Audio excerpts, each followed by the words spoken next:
Welcome to Self-Led Love with me, your host, Bahia Miller.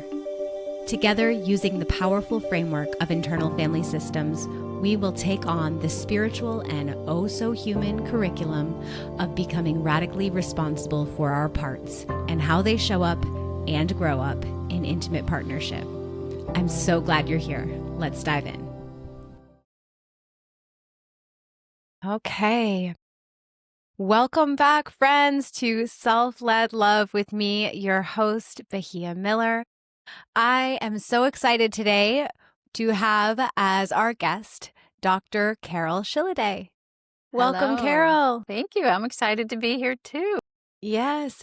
So Carol is going to be sharing with us her expertise and experience with IFS and ADHD and my slant, how that all intersects in relationships. Yes, thank you for being here again. Thank you for inviting me. And I'm going to read your bio just to anchor us in all that you have gathered out there in the field of wisdom for us. So Dr. Carol Shilliday is a clinical psychologist with over 3 decades of experience and IFS-based private practice in West Hartford, Connecticut. She's an IFS assistant trainer, a level 3 certified IFS therapist, and an IFSI approved consultant. With a background in neuropsychology, Carol has worked with adolescents and adults with ADHD for more than 3 decades. She runs groups for adults with ADHD and presents regularly on ADHD and IFS, including at the IFS conferences in 2023 and 2025.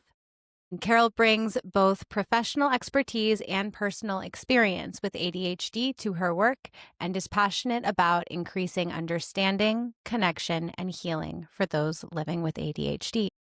She's also the author of the upcoming book, Inside ADHD, an internal family systems workbook to understand your parts and emotionally thrive. Right. Yay. Wow, it's wild to hear. Is it? How Yeah. is it to hear that? Yeah. It's kind of like, wow, that's me they're talking about. She's talking about. Yeah, it's interesting. It's good. It's good.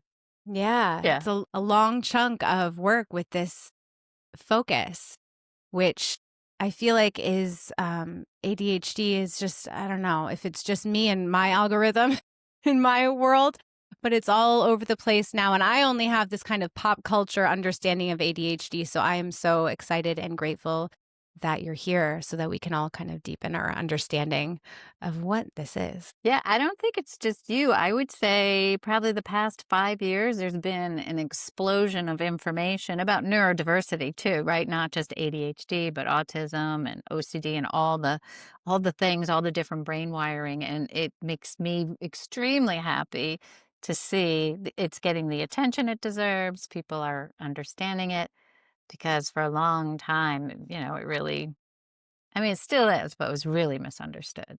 Yeah. Well, I would love to hear if you would mind sharing with our audience just kind of how you got into this specialty, your experience that brought you to this world. Yeah, so it all started way back when I was an undergrad at SUNY Purchase. Shout out to the research lab there, that Dr. Richard Davidson, that got me started. It was even before really neuropsychology was a big term, and worked a lot with learning disabilities, kids with learning disabilities, attention deficit disorder. Then I was able to continue that in graduate school, had neuropsychology classes. I did a placement on an neuropsych unit. Again, I can't remember what it was called back then. And so I was really fortunate because when I go out and I do workshops and present at conferences, I often ask, like, how much education did you get in ADHD? And most people say 0, little to none. So I count myself really fortunate that I did happen to have an education that was so rich in the beginnings of the neuropsychology field. And then that continued on internship. And eventually I moved away from like testing to just therapy and worked a lot with teens and their families struggling with learning issues, ADHD.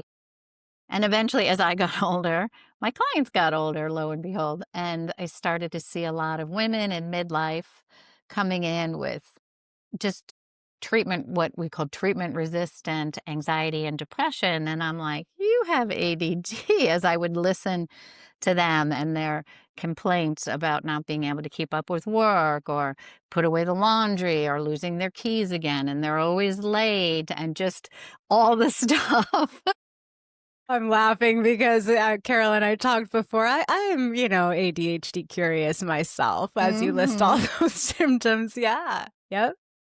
And so one woman came in with a book, ADHD from A to Z by Zoe. And I read the book, and it was all about finding out in midlife, like, finally, I understand what the heck has been going on, and just such a need for a group. So I started a group for women diagnosed later in life, late to diagnosis, they call it. And then I just started running groups for men, group co-ed. And now I'm doing some groups for IFS therapists and practitioners with ADHD. So that's been awesome. I love extending that into that, because people with ADHD are often very empathic, very insightful, great therapists, but then you have to do the paperwork. Right. Then you have to manage running a business, which again is not the strong suit of people with ADHD. So they Yeah. really struggle with that.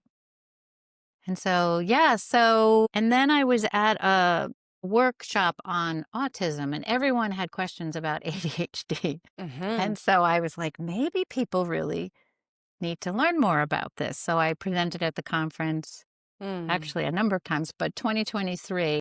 And that's when New Harbinger came and said, write a book about this. And I was like, what? Do you have ghostwriters? So I kind of finally got talked into it, because people were all like, I'd read that book, like, write that book. I want that book. I need that book. So 2 years, labor of love. Amazing. Yeah. And then I guess the IFS world's been in it 15 years now, and came across it. I have like my nesting dolls. I think, was working in parts, and my clients would bring in the Russian nesting dolls, because we were working with parts, but I didn't have the finishing touch, so to say, the healing steps, as we would call it. Right. So I was drawn to, I'm like, what is this? So I'm in Connecticut. I went up to Boston and I saw Dick Schwartz, and I was like, wow, this is amazing. And then I went up to Vermont, and some woman in Vermont was like, there's training in Connecticut, right? And I was like, what? And so I was going through a divorce. I had young kids. I couldn't possibly go do trainings at a distance or elsewhere. So I did level 1 with Ralph Cohen and Ann Cinco, and then I did PAing, and then level 2, and then I just PA'd a lot, because love it, love deepening into the model, deepening into the community. And now, more recently, I've graduated to assistant trainer. So, yay. Yeah. And I've had the lucky privilege to work with you in that capacity. And that's been great. Yeah. Okay. And so I don't know if you want to share any personal pieces of your story. Oh, yes. Yes. Thank you. Keep me on track. Yeah. So I married and divorced a man with ADHD. My son has ADHD, and they're all okay with me saying this. Most of my friends have ADHD. Most of my clients, I don't advertise as an ADHD specialist, and they just gravitate to me. And I, on the fairly recent side, one of my colleagues was like, Carol, you're so ADD. I was like, what are you talking about? I don't have ADHD. And it was mind-boggling, mind-blowing. It really blew my mind. Again, how people can compensate and mask and not even know they're doing it. I can see now all my struggles. But, I just thought I'm just not good at this. I'm kind of, all the messages. I'm broken. I'm defective. I'm no good. I have to work hard. I have to prove myself. And I'm like the striver, overachiever. A lot of embarrassment and shame around the things I'm not good at. Try to cover those up. But so that's been an amazing journey. How could I be an expert in ADHD and be so blinded to my own? Wow. Yeah. I'm exploring these layers myself, and it is a process. It's confronting to look back in time and kind of put the pieces together. And so thanks for sharing that piece with all of us. And it was my nickname in My teacher gave me a nickname in kindergarten, Chatty Bangs. He talked a lot. Chatty bangs.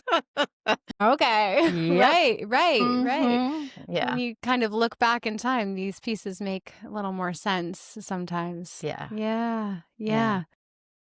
Yeah. Okay. So the two of us with, our collection of neurodiversity guiding this conversation forward. If you're listening to this, send help. No, just kidding. That's okay. We don't have to do it according to neurotypical standards. How's that? Okay, great. Yeah, we'll just talk in the way that it moves us. And so I'm curious about neurotypical, neurodiverse, ADHD. Neurodiverse, my understanding is neurodiverse is like a bigger umbrella for different. Tell Yeah. me. Yeah. Yeah, so it's just different brain wiring than the majority, right? So the majority of people we call neurotypical, and then any kind of like bell-shaped curve. You have people who are on the outskirts and just have a different brain wiring. So ADHD is one, autism is one, OCD is considered one.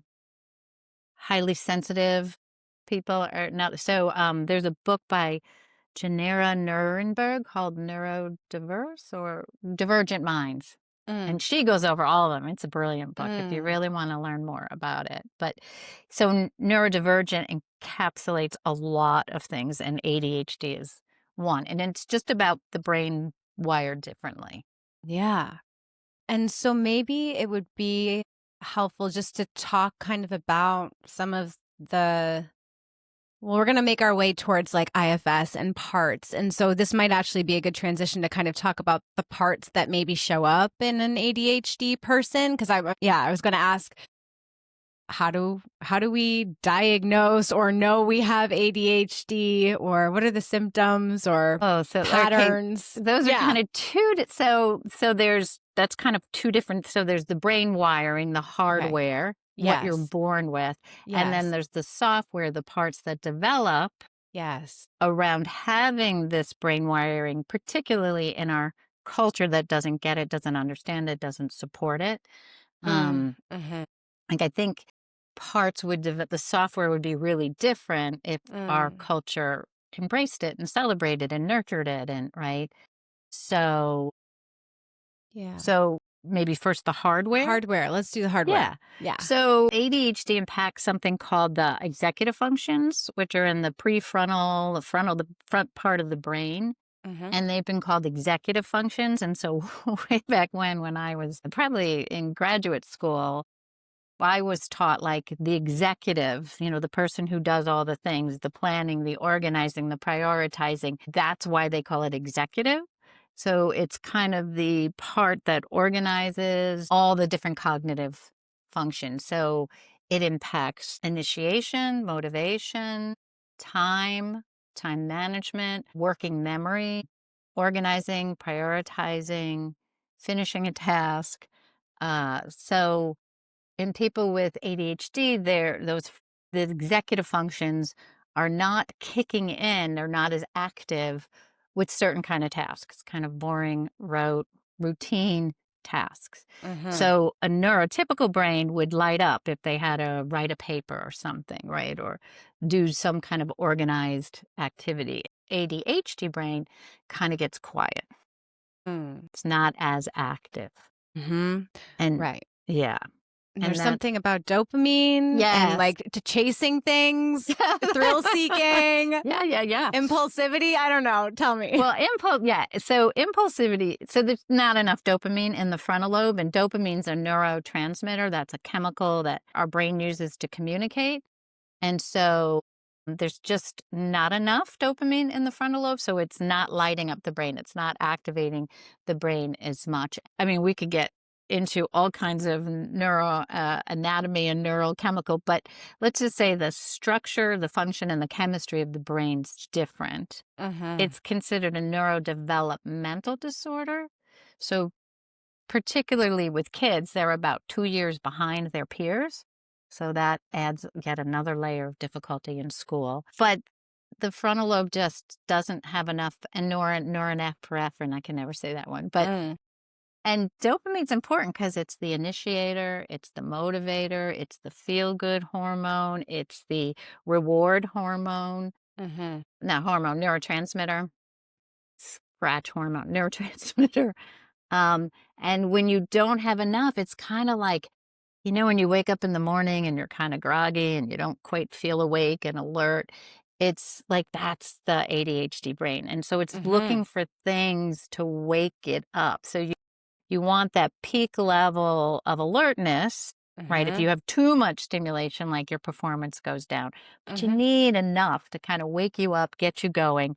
And Mm-hmm. so people with ADHD often, not even with awareness, are doing all kinds of things to Mm-hmm. chase dopamine. That could be Mm-hmm. arguing, that Mm-hmm. could be vaping, caffeine Mm-hmm. drinks, food, alcohol. Alcohol gives you an initial hit of dopamine, Yeah. but then it depletes it. So it's kind of Right.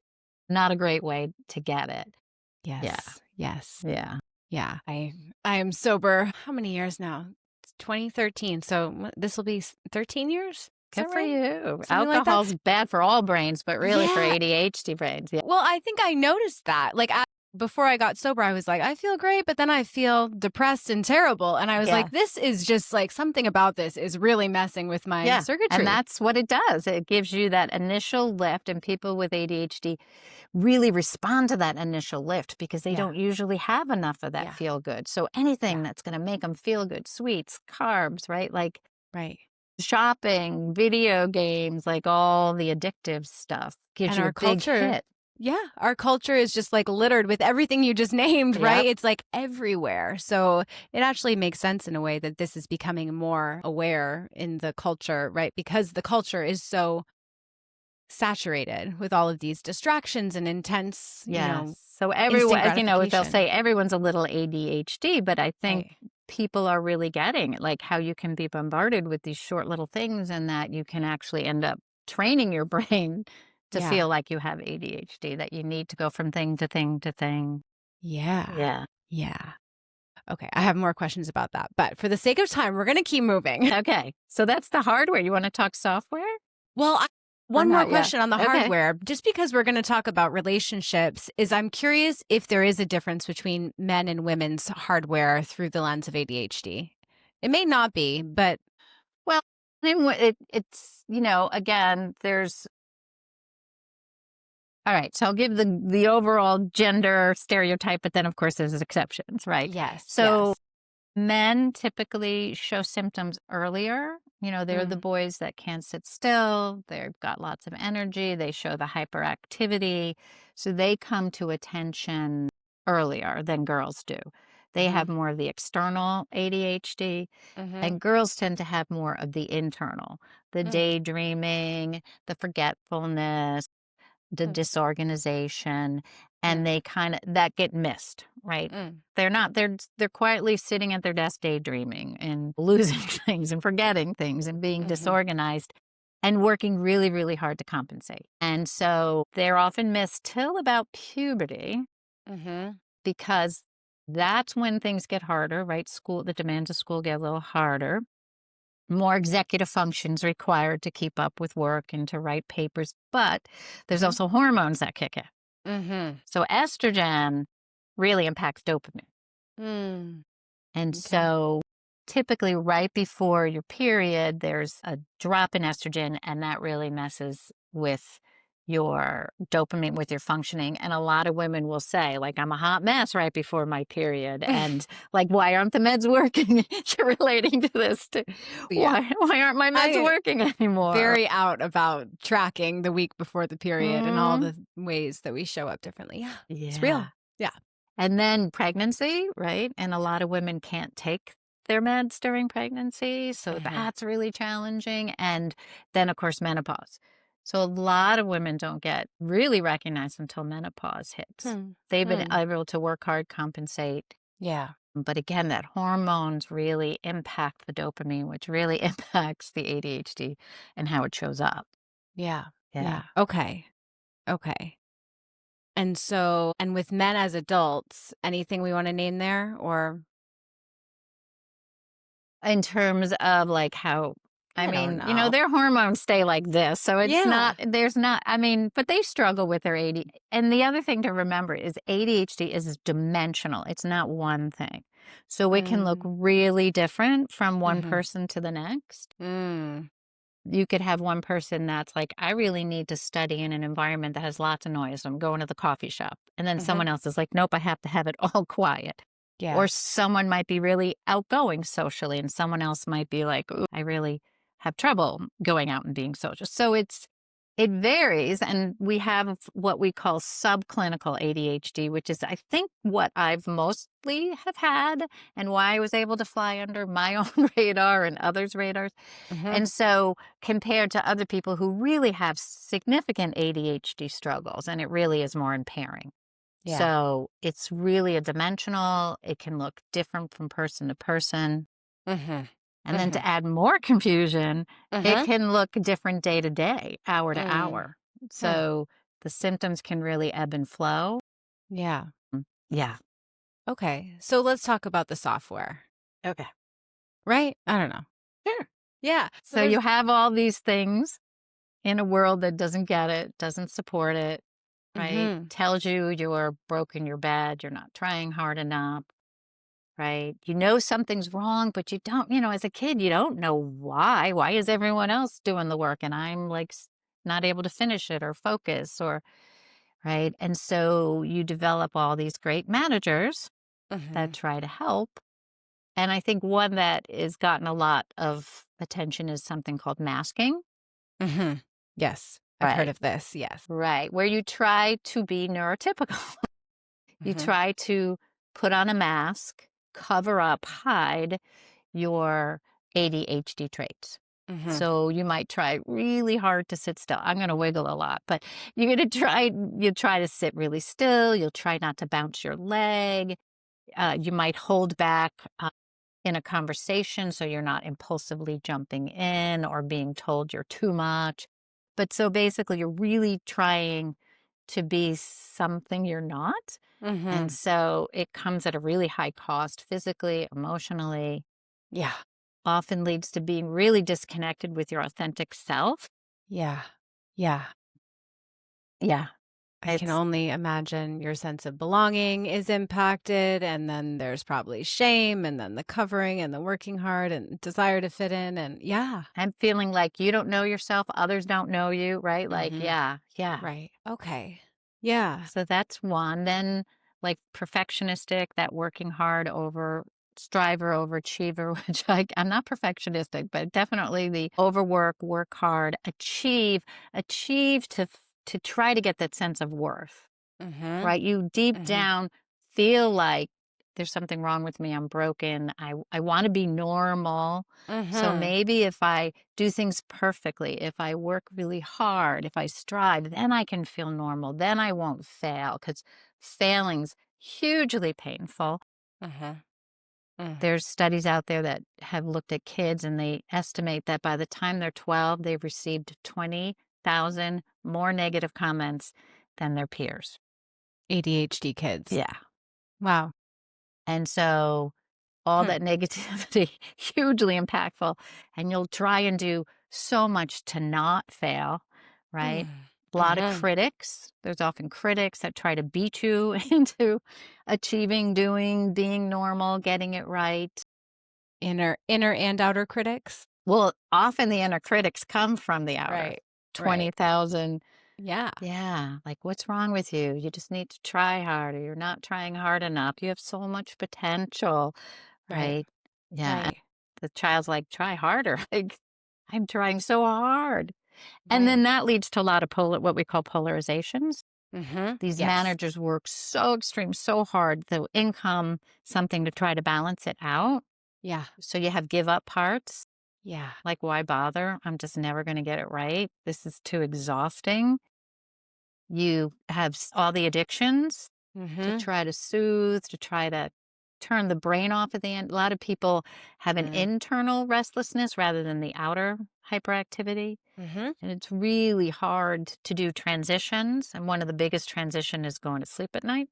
Mhm. And some people, I just can't shut my brain off. Some people will end up using pot and alcohol. And again, to just numb those painful, painful feelings. Mm-hmm. And so food can also become that comfort.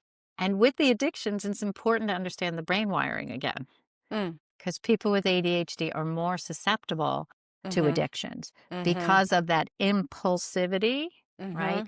Edward Howell, who wrote Driven to Distraction and more recently ADHD 2.0, Mm. he talks about how the ADHD is a race car brain with bicycle brakes. Mm.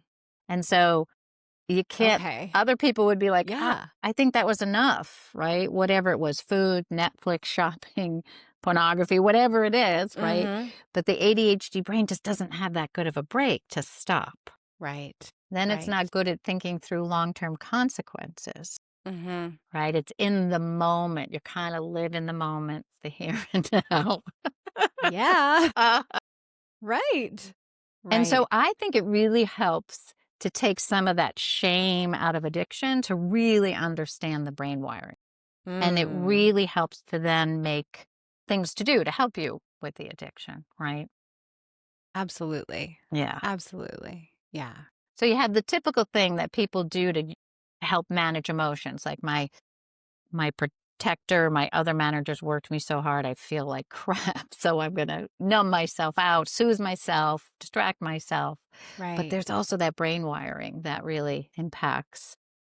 So the polarizations are just, it sounds like in some ways they're just more extreme, Yeah. There's just right? lots of them. And Yeah. yeah. Yeah. Lots of wonderful configurations that are trying so hard to Right. help us either be normal or avoid the pain of feeling Not not good failing it, not enough. be rejected. That's Right. huge. Yeah. Right. Yeah. And then we find ways to help regulate, self soothe, which we get better at if we go into recovery sometimes, right? For some people, and or get support around ADHD Yeah. in general. And I want to talk about that, but I want to like zone in a little bit into the relationships category Yeah. because I work with couples and I feel like more than half of my clients have, come to the table and said one of us has or both of us have ADHD. Mhm. And I'm really curious. I don't even know where to begin with that, right? It's a player in relationships in that system, right? We're moving into the systemic, like there's the Mhm. person systemic and then there's the relationship Right. and then Right. there's The two people ADHD, system and then the relation. Yeah. right, with more polarizations in there. Well, ADHD is associated with a higher divorce rate. Oh, yeah, okay. There we How's go. that? Right, right. I'll start with the bummer stuff, right? Yes, yeah, let's get Yeah. negative for a second. Yes, yes. Well, I mean, yeah. So, yeah, it's associated with a higher divorce rate, and I think yeah, one of the biggest factors, again, is just not knowing and really understanding the yeah, hardware, the brain wiring. yeah, And so both the person and the partner assume it's a character flaw, so assume it's a moral failing, assume you don't yes. care, you don't love me. Like, how could you forget to put Mm, out the garbage again and you didn't pay the taxes or the bills or the, like you're not right, listening, you're zoning out, you don't, right? So, right. really not understanding the brain wiring Mm-hmm, leads to a lot of interpreting all the behavior in a negative way. mm-hmm, And then right. again, more of those negative messages and more of those underlying exiles. Shame's huge, huge, Yeah, huge exile. I'm yeah, broken. I'm defective. I'm not lovable. I'm not worthy. And so it just becomes like a vicious dog chasing its tail because the person's less likely to figure out how to use strategies and cope when mm-hmm, they're so entrenched in shame and extreme managers. mm-hmm. Right. And I imagine that will lead to more defensiveness, Oh, yeah. right? Huh? And, yeah. And I can imagine that having this undiagnosed, right? And it's tricky to separate like, ADHD versus like some couples deal with these same exact Yeah. configurations, Yeah. right? Like Yep. someone's maybe unwilling to participate in a certain way in the relationship, but it's not ADHD. But in another case, it is ADHD. And it's Mhm. actually not that a person doesn't want to help, but they just the executive functioning piece Right. And then the managers come in yes. and might deny, might downplay, might face saving, which is what I call lying, Mm-hmm. right? Because that underlying sense of failure, of not getting it right, of all those negative messages, right? It's not just about the here and now, it just triggers all of that. And it feels unbearable. So, what quick way can I use to manage that? So, I'm going to downplay it, deny it, say you're just so uptight, you don't know how to fun, right? So, really, yeah. So, I think that's big. And then that leads to right on the other side. Right. And then the partner, I feel like, ends up becoming kind of like in a parental role, right? Yes, Or controlling. Yep. And that is exhausting in itself. Yeah. And I mean, ultimately, not good for either person, right? Definitely not good for a sex life. No. I always say if there's something sexy about having sex with your parent, we got another issue. Right. Right. And that often leads to partners having no desire, little desire. Like so many people will say, I feel like I have, another child.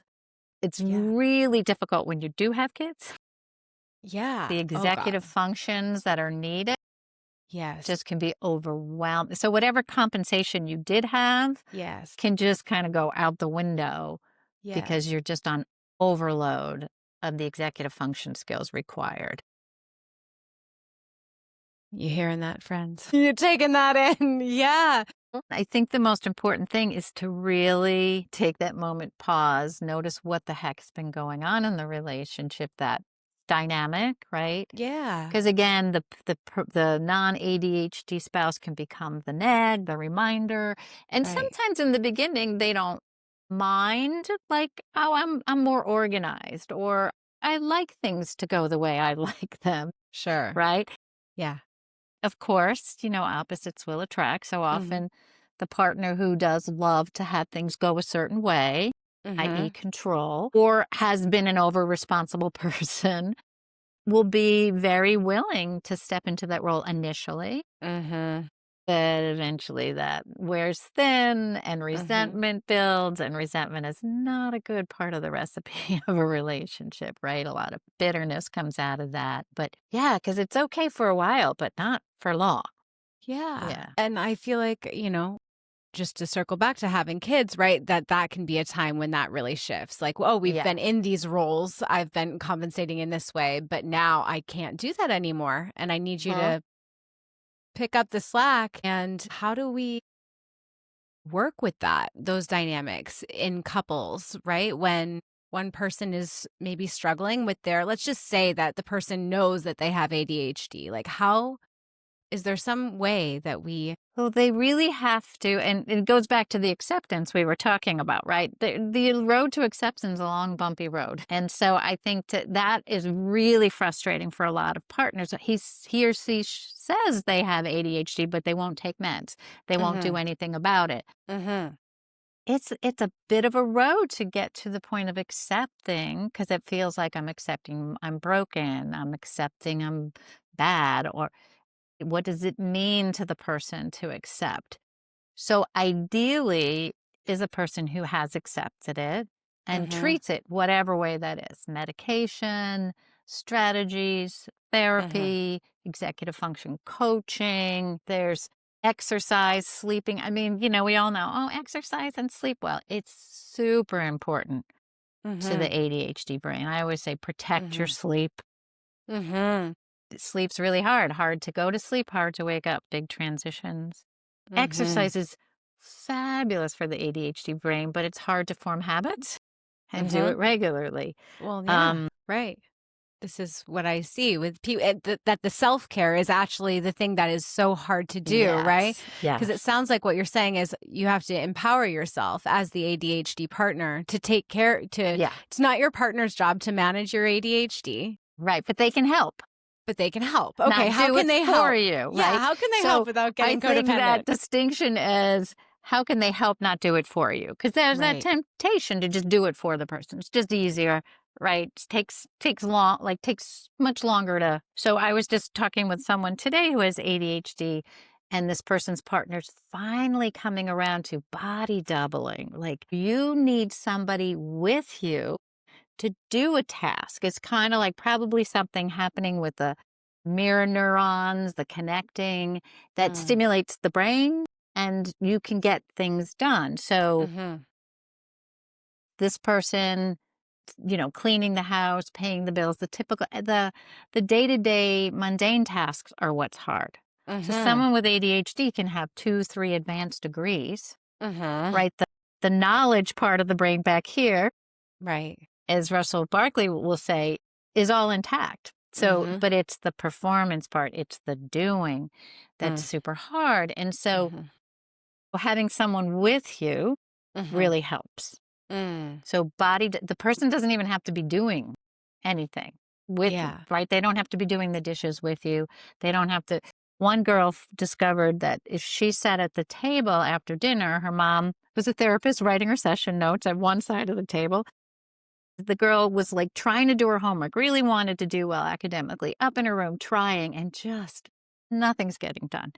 So she just happened to stumble upon sitting downstairs at the dining room table, and boom, she can get her work done, right? And I think that's for some people, the coffee shop, having people around. But there's something about having somebody, and then having an accountability buddy, right? That's good for anybody, right? Like, you want to exercise, say, hey, I want to go running. Do you want to do it with me Tuesday, Wednesday, or whatever day, right? I'm more likely to go. Yeah. If the person, if I haven't done that, it's like, oh, it's kind of cold today. I think I'll go tomorrow, right? And so forming habits it is possible. It's just those consistency to get you there is hard for the ADHD brain. So I think it's, really understand the brain wiring, the ADHD person taking responsibility for their treatment, and the partner figuring out ways to support rather than do. Both people have to look at their stuff. Right. Typically, it's easy to say, oh, the ADHD person is broken and needs to be fixed. And a lot of fixers out there trying to fix their partners and get them to take their meds or whatever it is. Right. But it's really important for the non-ADHD person to look at their stuff too. Right. What are their managers? Right. What are they feeling, right? To have that validated too, because it's really hard. Yeah. And as I think about that, I can imagine, right, the ask of okay, what would it be like for you to pull back from, trying to manage your ADHD partner? And I can imagine that would feel scary. Yep. That's none of the stuff is going to get done. If I don't keep the balls in the air, they're all going to fall. Yep. And I'm like, Carol, what is the sell for that? What is the hope merchant for that? What is they're doing another ADHD trait, all or nothing thinking. Right. That's a very common ADHD way of thinking, all or nothing. And so either I'm all in there managing it, or it all falls to hell. Right. And so it's, how do you come together to share responsibility? Because if somebody's willing to do the dishes and cook and pick up the kids and do the laundry, after a while, you're kind of like, okay. Right? Or I never get it right, so why try? Again, that ADHD give up. Another pattern that's kind of in the parent-child is people become reliant on others. Right? They don't understand why it's hard for me, so I kind of rely on others to do. Right? And so it's sitting down, sharing responsibilities, figuring out systems to put in place. So we're not saying, let it all go to hell in the handbasket. Not at all. Right? We're saying the ADHD person's going to keep educating themselves, keep working on figuring out what works for them. The non-ADHD partner, keep understanding the brain wiring. So we move it out of, I heard a great quote. I wrote it down. Become scientists of ADHD, not critics. Yes. Right? Yes. Become scientists. So see if we can get those critics to. Yes. Right. I love that. Yeah, right? And just to keep and then keep working on systems. It's not like a neurotypical person can put a system in place and then they're good. Right. The ADHD brain loves new, novel, interesting, stimulating, challenging, urgent. And so a system you put in place is going to get boring. So what are you supposed to do? Keep updating the systems constantly? God. Yeah, you tweak it, you bring new novel. And again, that can be up to the ADHD person, right? The spouse doesn't always have to be. If they like it, they could help out with coming. But ADHD brains are great with creative, outside of the box, problem solving, solutions, thinking. So again, if the partners, that's not their specialty, fine. But the ADHD person, like I had a student who started using his plan, again, wanted to do well in school, started using his, people with ADHD want to do well. They want to do things. It's just all the stuff gets in the way. And so he's using his planner and everything's going great, handing in assignments, keeping up. And then by end of November, and the teachers and the parents were like, look, you showed us you could do it. You just don't care. You're just not trying.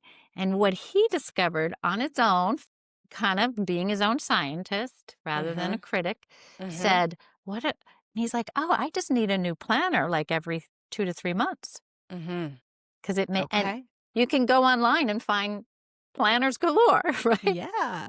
And then he's like, I'll use different color pens. Anything that keeps it new, interesting, novel really helps. Okay. So again, it's really great for couples if they sit down regularly and kind of talk about how, right, that just builds connection Right there. And so if they do that and kind of and rather than you're not doing it, you're right. I was going to say they have to come with the spirit of collaboration, not in the spirit of frustration, which right. But speak for those parts. Maybe learn to speak. I do have a part that's frustrated, right? That, you slipped back again, that like you were doing well for. That's okay, right? To say, I have a part that's frustrated. I have a part that's concerned. I have a part that's scared, right? It's hard to trust you. And again, hopefully most done with some therapeutic intervention to help, because it's hard to get there. Yeah. Right? Yeah.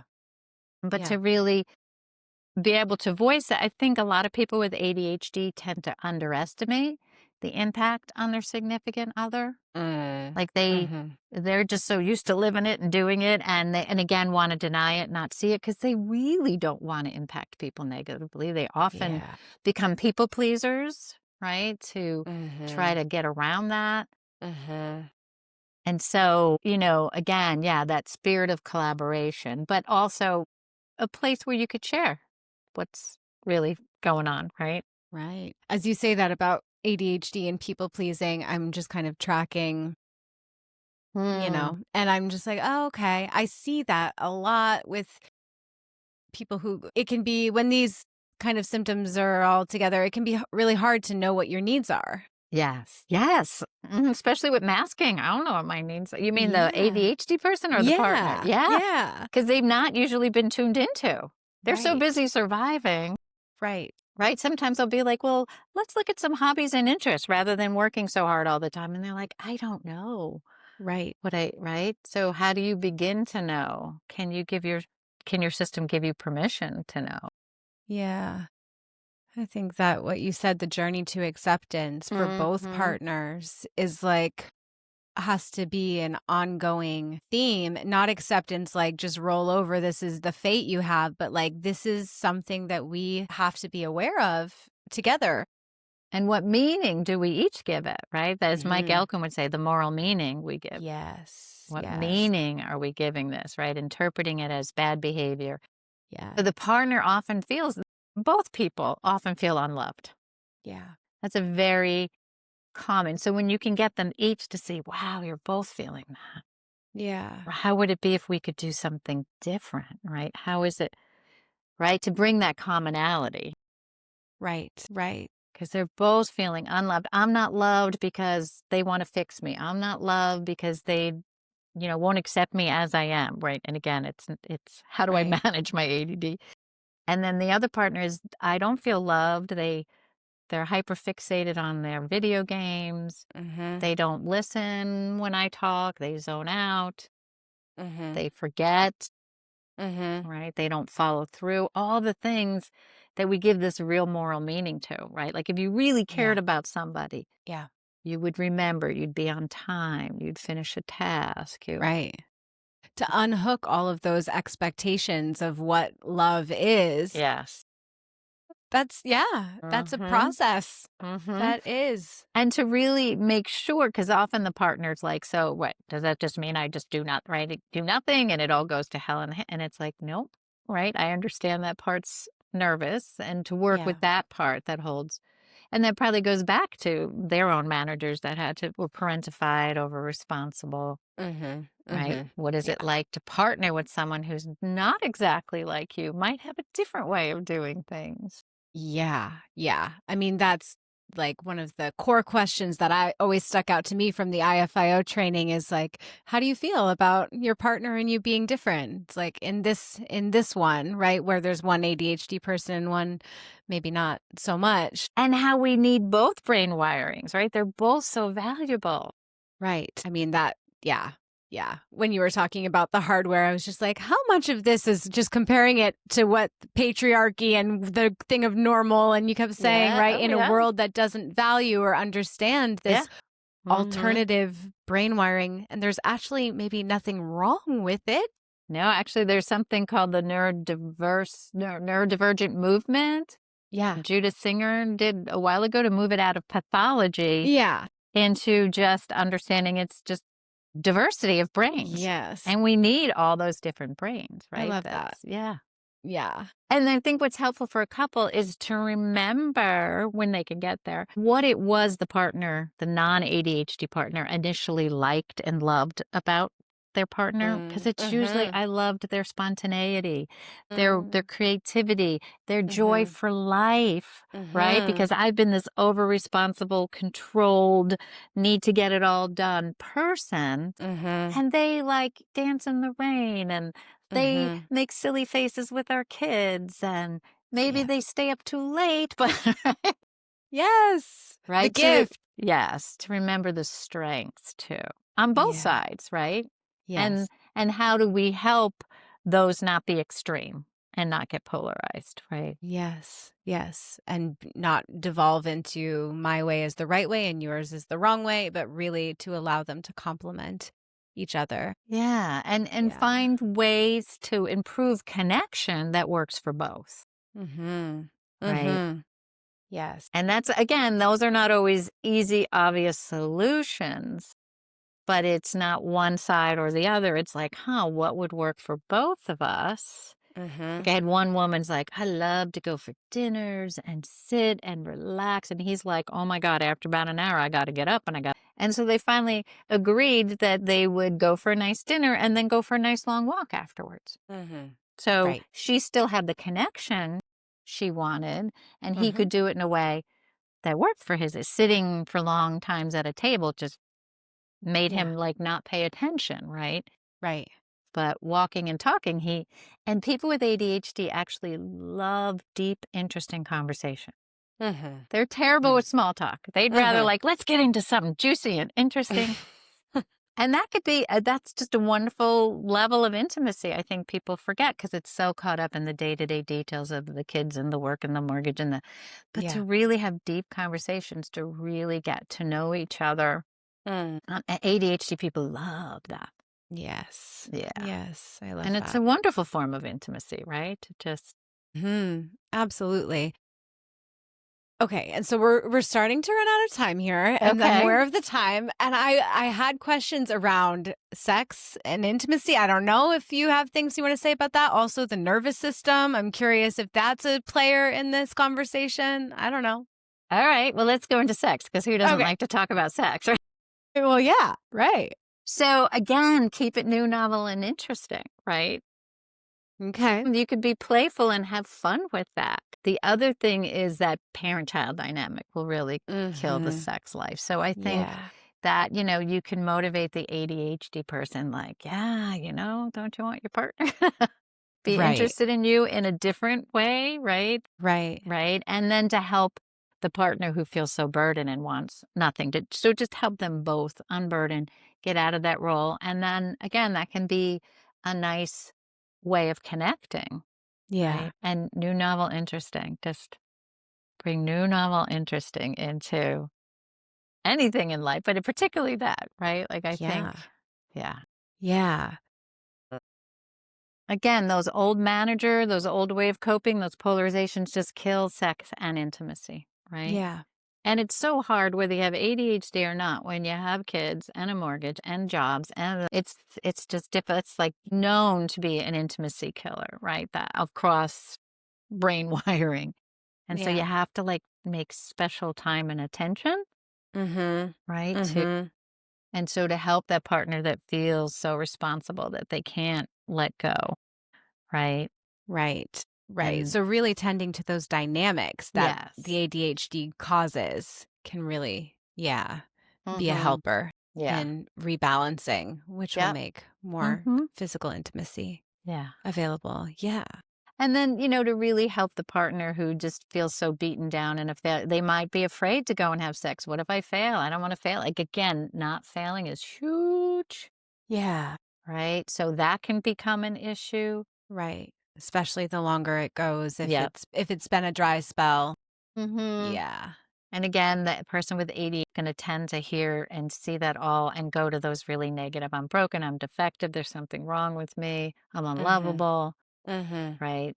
Mhm. And then again, it's hard to engage when those feelings are predominating and your protectors or Yeah. so the more they can get to know each other. So it's understanding the hardware and then each person's hardworking software, each Mhm. person's protective system to see Mhm. behind it to the wonderful little person and big person that's there, right? Mhm. Yeah, that kind of core essence. And Mhm.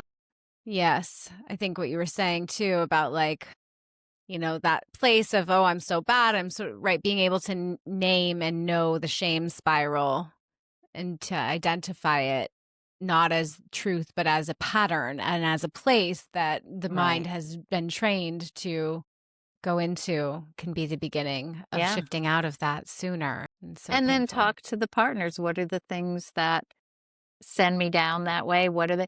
Because, Mm-hmm. there's something called rejection sensitivity dysphoria, Mm, and people with mm, very sensitive to rejection. People with mm, ADHD can just pick up on a lot of things. They don't tune things out. Neurotypical people, like, here's my focus. mm-hmm. ADHD is like, look at all the data. Look at all Mm-hmm. the stuff. And so Mm-hmm. they're very sensitive to Mm-hmm. things. And because of their negative experiences, Mm-hmm. 20,000 negative comments, and the brain wiring, because the brain Mm-hmm. wiring tends to see things more negative than positive. Mm-hmm. So even if you seem to roll your eyes or you didn't respond to a text very quickly, Mm-hmm. or my boss wants to talk to me, I'm going to assume they don't like me, they hate me, they're going to get rid of me. It goes right to that place. And so to Yeah. just know that that's a big thing. And Yeah. people with ADHD, Edward Howell calls it rejection, no, euphoria sensitivity. They're really respond well to positive, Yes. right? Appreciation, Yeah. positive reinforcement. Yes. Hmm. Okay, great. That's good to know. Yeah. And I'm sure the other partner would love that too. Appreciation of all that they've done, right? Yeah. Yeah. Yeah. And so maybe Uh-huh. shifting a little bit into like, where this is going, this conversation towards the hope, the strategies for improving relationships. We've named a few. We've named a bunch actually Hmm. here with body doubling, with And can you ever be okay with repeating things without resentment? so let's say that again. Let's slow that down and say that again. Yeah. Right? Because again, we want to help and support as a non ADHD spouse and not Yeah. do, Yep. but your partner's probably going to need more reminders than you think is sane or Right. reasonable or Right. and could you ever get to a place of being okay with that? I mean, I can hear an avatar of a client in my ear saying, that's not my job to do that, to remind Right. them It's not to. your job. We're not asking you to do a job. Hmm. Could you just understand that that's really helpful for your partner and would you be willing to do it? Right. Right, you can hear that's my part that's overburdened because I did have too much of a job. I did. So Right. how would it be to support a person but not be doing a job? Okay. right? A subtle distinction, a Very, subtle right. distinction that Mm-hmm. some people may be able to take on, and some parts that are still feeling resentful and exhausted may Right. not And then be those willing. parts need time and attention, right? Yeah, And so yeah. then that person's not ready to do that, and that's okay, Yeah. Yeah. right? Yeah. Yeah. Yeah.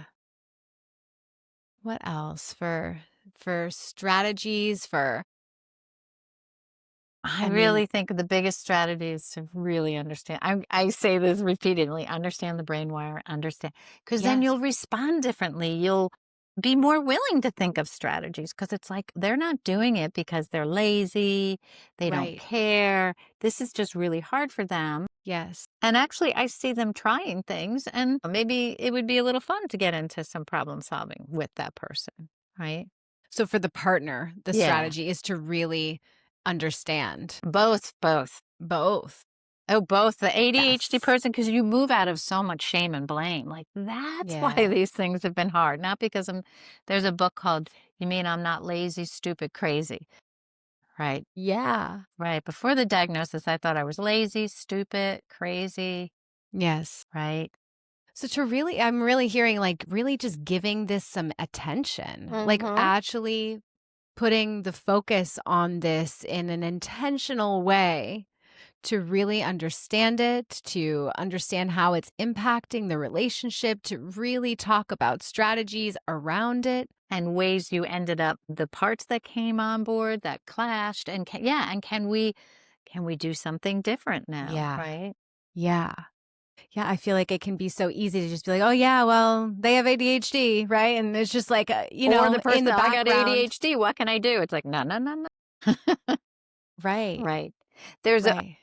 one book called Is It You, Me, or Adult AD? Right. Right? Right. Where Yeah. it's you. Right. So that's in the marriage. But so Yes. how do we get to know it and then figure out what we each individually and together as a couple want to do? Mhm. And I Mhm. think the frustrating thing is the strategies will probably have to keep being tweaked. Mhm. Yeah. Right. Yeah. Right. And so there's some persistence in the creativity, some creative stamina that's required in Well, that. and I think any human, we tend to will do something and it works. And then what do we do in our infinite wisdom? We stop doing it. Right. I call it the accordion, right? And so rather than go, my God, you stopped, you failed again, you're doing it. Say, oh, wait, what was working? What do we need to tweak? What do we need to, and that's true for anybody's brain type, right? I mean, that's Yeah. just, Yeah. but to rather than go, say, oh, wait, let's address that again. How do we get back Mhm. to we Mhm. slipped. It's not going so well anymore, Yeah. I feel right? like, just a personal little tidbit here. I feel like I've been searching for the perfect system, the perfect Right? morning routine, the perfect ba, right? For the last 15 years to really just like make these things click into play. And what I'm hearing you say, like in a fresh way, right, is like you just have to keep rolling with it. You have to keep letting it evolve, like staying with what's working, and then it's going to be something different. And don't make it wrong and bad, but you Right. just keep Right. staying with There's it. no perfect thing that's going to make it all better. Are you sure? Oh my gosh. Even the Yeah. medication, people can get really disappointed, like, oh, it was working so well. And I'm like, yeah, you still have to put strategies in place. Yeah. And remember, Yeah. find strategies that are oriented towards the ADHD brain wiring, not neurotypical. Okay. Okay. And they're different strategies. Like an Yeah. organizational system for someone who's neurotypical will say, well, prioritize. And it's like the ADHD brain's like, prioritize, it's all important, right? Like, Right. right. So Yeah. systems that help you to figure out what's important. Because that's another thing that ADHD, it's all important, right? Right. Right. Mowing So the there lawn, getting the dishes done, paying the taxes, all rather than like, right? right. Are there, I don't know if it's like courses or books that have strategies that are more ADHD oriented that you Yeah. recommend for folks? Oof. There are a lot of strategy books. I tend to focus on making sure your system is healed, that Mhm. you have accepted and Mm. that you've worked with the underlying shame. Because if you try to use the strategy and it doesn't work, Yeah. what do you do? Yeah. See, I'm Right. broken, I'm a failure. Right. Why bother? I give up. And most people will say, "Oh, I picked up those books. I read 10 pages and it's over Didn't. there now." Right. And I'm like, "Are you ready for them?" Right? Like, which Yeah. ones are you ready for? Right. Right? Because if you just do a search, you can, you Right. know. Okay. It's all out there if you look for it, but really looking for specifically ADHD, Yeah. neurodiverse There's support. ADHD music you can listen to, meditations, ADHD Mm. organizing it right there. Mhm. Because again, if it's made for neurotypical brain, it's not going to work. And then you once again feel Right. like you failed, you're broken, what's wrong? I'm not normal. Yeah. Yeah. And is there anything we wanted that you think it would be useful to say to folks about medication? I mean, I'm sure there's Yeah. parts that are pro, parts that are maybe not, have reservations, all of So much that. stigma around the Yeah. medication, so much stigma. And I think really it's helpful for people to talk about all their parts that are up around medication. Parts that want to, parts that don't want to. What does that mean? Parts that are Mhm. afraid of addiction. And Mhm. again, because we give stimulant medications, they're controlled substances, Mhm. which is a pain in the neck. Okay, so someone who has ADHD has to go to see their doctor regularly, get their script, go to the pharmacy because they give you like 30 days supply because it's Mhm. and all that executive function My skills. gosh. So many people have lapses in their medication because of that. But it's absorbed through the stomach. It doesn't give you the euphoric high like regular stimulants would. Most people, like I said, forget to take their medicine. Like I've never seen Mhm. someone who like got addicted to it. Mhm. Most people like it can if you have anxiety, it can increase the anxiety. You Mm. have to find that right dose. Not everyone's a medication responder, but any medicine, anything you're doing, you really want to make sure your system is like all systems go. Like if Yeah. there's, and sometimes that takes a while to really work through all the parts up. One woman was like, she started taking it and it helped, and then she stopped, right? Mhm. And everyone calls this self sabotage. And it's like, no, no, no, Mhm. let's get curious what went on. She didn't feel worthy Mhm. of Right. having that improvement. And so once we were able to Yeah. work that through, then she started taking it and taking it. People will talk about how it changed their life. Like I've heard it's, that. yeah. Yeah. And then there's people who like it really did not land well with me. And that's Mhm. right. That's some people are going to be Edward Howell, who he's been around forever, wrote all those books. He doesn't take medicine, but he uses caffeine, right? So Right. if Right. you do that in small doses throughout the day. Okay. Okay, great. And then I always love to bring it around to unblending because Hmm. unblending, right, is so helpful in Uh-huh. relationships and just talking about ways that we can get more in relationship to these different parts of ourselves that are coming up. Are there any unblending techniques that you think are ADHD helpful? They're all good, ADHD but and unblending, that's like they're creative. Remember, ADHD people super creative, and unblending to me is just a creative task, right? Hmm. How can I more creatively like use something, right? Like here's my car part that drives me to get a lot done, right? And then you Mm-hmm. could have something else that represents the Mm. part that gives up, right? That people with ADHD, parts mapping is great for people with ADHD because they Yeah. have lots of parts Yeah. and they don't come up orderly, which is okay, right? Yeah. And Yeah. so if we're trying to, as therapists, to follow them and be Mm-hmm. that can be kind of allow them to all show up. Mm-hmm. Maybe put them out on a piece of paper so you're not Mm-hmm. worried about, oh my gosh, which part was that? Mm-hmm. And it normalizes that that's how their parts show up. Yes. And then there's something called working memory where you hold things in your memory, and people with ADHD can't hold as much. So parts mapping, Mm-hmm. kind of just putting them all out there Mm-hmm. really Mm-hmm. helps. And Mm-hmm. then let them I've had people with ADHD had the most creative visualizations or drawings or Mm. techniques, right? Ask them what they think. Again, the wisdom is always in the client system, right? Yeah. But yeah, I think any kind of fun externalizing stuff really works well. But I love the parts map. So it's Yeah. held for them. They don't have to, again, it feels like working memory issues. It's like, oh, it's all out here. I could look at it and I'm focused on this one right now. Oh, Mm-hmm. I went to this. How can I come back? Yeah. No judgment, no shame, just like, oh. Yeah. right? I love the map. Whenever I feel overwhelmed, which is an experience that I have often, I go to the map and I write all the parts and then I'll go like one by one. How do I feel towards each part? And really just Mhm. like do some listening. Yeah. It can Yeah, be so helpful. And I I think love the creativity. Yeah. tune into the creativity. Yeah. It's brilliant. I'm always blown away by when they really can tap into that self energy and that creativity. That's where they shine. Right. Right.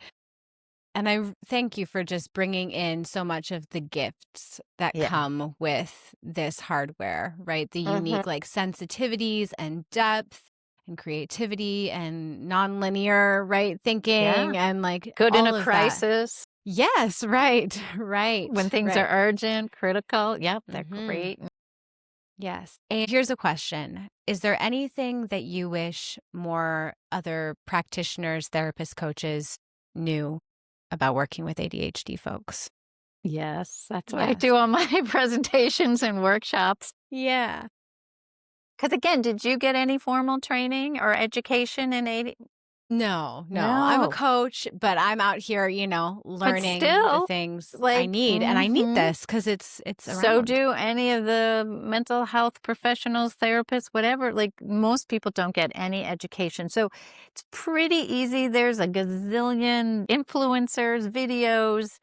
Just learn so you can know, like, maybe there's brain wiring. Because therapists who don't know can really get hooked into, man, he really doesn't, or she doesn't really care. Or, Mhm. right, they can, Mhm. again, do the same misinterpreting Mhm. that Yeah. society does as a whole Mhm. too, and really miss the dynamic, miss the mark. Because again, if you don't understand the brain wiring, you're going to come at it with all the typical neurotypical ways of viewing it, solutions.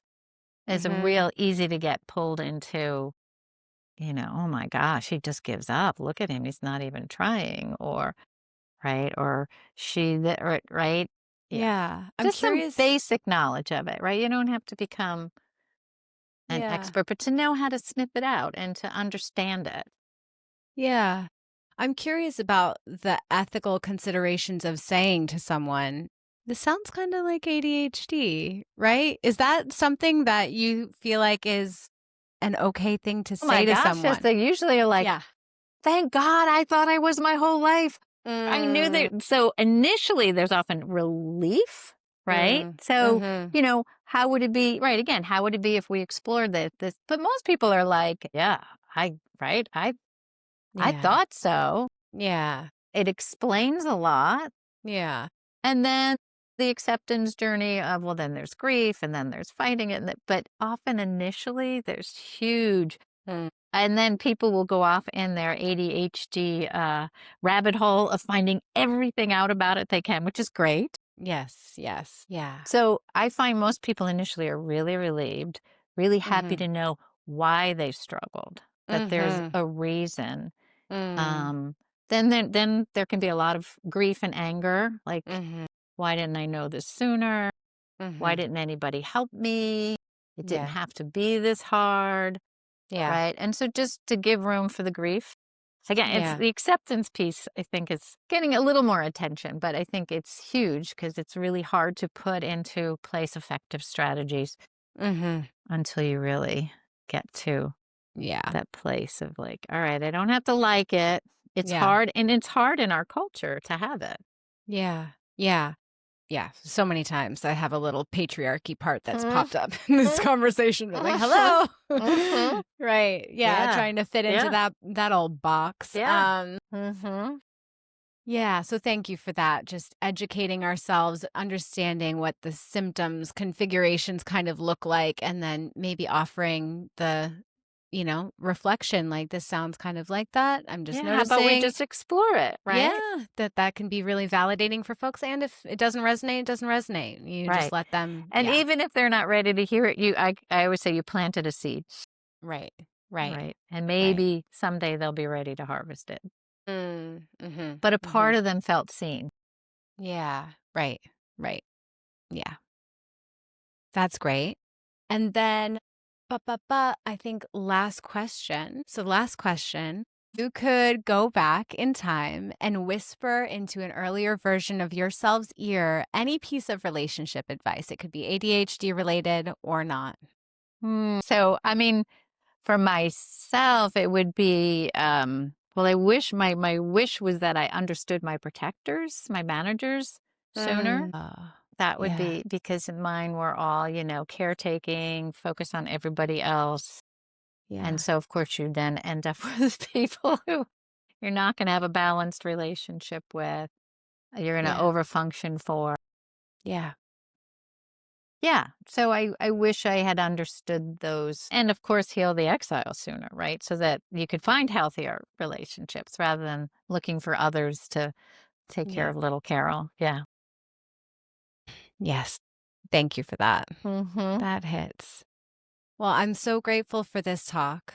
Yeah, I me feel like too. we It was covered a great. lot of ground, I a think lot so. yes, a lot in the dynamic with partners and how this can show up and impact them. And I really hope that just having this kind of map is helpful for folks. Oh, Yeah. and you know what? Oh my gosh, we didn't like deep dive into your book. Is there anything else you want to say about your book that's coming? Well, I think the book does both teaching about the hardware and the software. Yeah. And so again, it will reinforce learning about the hardware, give you more information about that.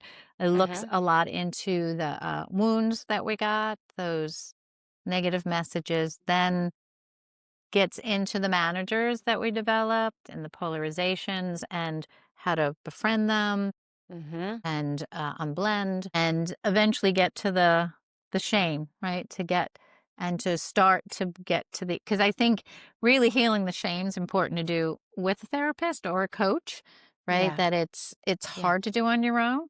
Yeah. And it's just great to have that validation and not be alone with it. And Yes. then there's a chapter on acceptance. I'm going on Mhm. and on. And then there Yeah. is a chapter on strategies at the very end because it's like, Amazing. right, hopefully you've gone through the journey of understanding the hardware, understanding the software, befriending your hardworking managers and helping them to not have to be so extreme, Mhm. and then getting to the wounds Mhm. and bringing that hope of healing. And then the invitation, I forgot, there is a whole thing on inviting in the positives, like the Mm. strengths and the Mhm. positives. Yeah, Mhm. that's part of the Mhm. strategy chapter. Yeah, Yes, I love this. And so this book is for clinicians or for for everyday everybody. Yeah. everybody? Yes. Clinicians, again, Awesome. that's a great way to learn about ADHD, right? Yeah. Yes, totally, totally. So this has been, yeah, a really great kind of overview of this whole conversation. Like this book is going to be a way for us all to deepen this and get really specific with you. So Yeah, I'm so I excited just for want to you. bring I just want to bring so much healing because there's so much pain and shame and hurt. Yeah. And then they usually hide it because it's I didn't understand it. Where do I go? People tell me to just work harder or write whatever. So to just be seen, yeah, and to know you're not alone. Healing as we, the hope of IFS, we bring there's healing is possible.